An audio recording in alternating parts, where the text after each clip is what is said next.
For my audiovisual analysis, I'm going to discuss the similarities and differences in cinematography of the films Yojimbo and A Fistful of Dollars. My focus is going to cover the climaxes of these films. This shot shows the return of Sanjuro to the village. The type of lens used here is a wide-angle lens. Due to the use of pan focus, Sanjuro, even though being far from the camera, is in complete focus. The lens of short focal length has a property of exaggerating depth. Framing in this shot is exceptional, as there are objects in the left, center, and right fields. A wide-angle lens is used for this shot. This shot is really interesting because of the use of selective focus and deep space. The camera focuses on the sake shop owner's face, but we can still see Ushitora's men in the middle ground and Sanjuro in the background.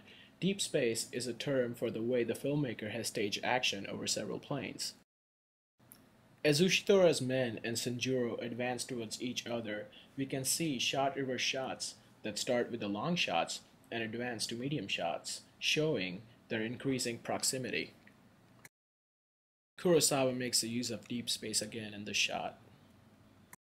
A high-angle shot of Sanjuro inspecting Ushitora dying on the ground. A use of high angle shows how powerless Ushitora is compared to Sanjuro. Take a look at the use of shadow in this shot. Ushitora is dying under the shadow of a roof and Sanjuro is crouched in sunlight. This shot symbolizes the triumph of good over evil.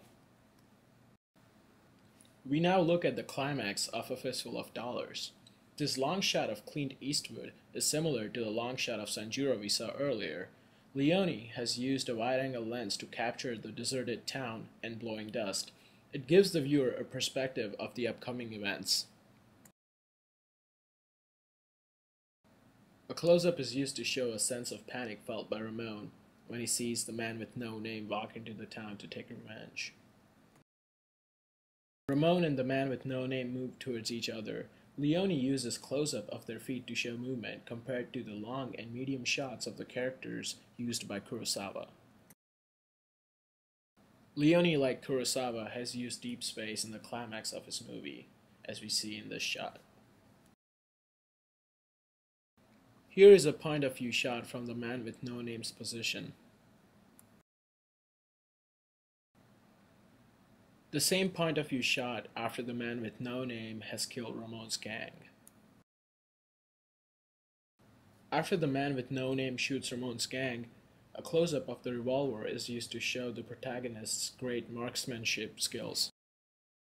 Before the final duel, we see the close-ups of the man with no name's eyes and Ramon's eyes. This shot is used to build up tension before the duel. Even though these films are based on the same basic plot, different styles of cinematography offer a unique viewing experience to the audience. Kurosawa makes use of long shots, medium shots, and medium close-ups in Yojimbo. On the other hand, Leone makes use of long shots and close-ups.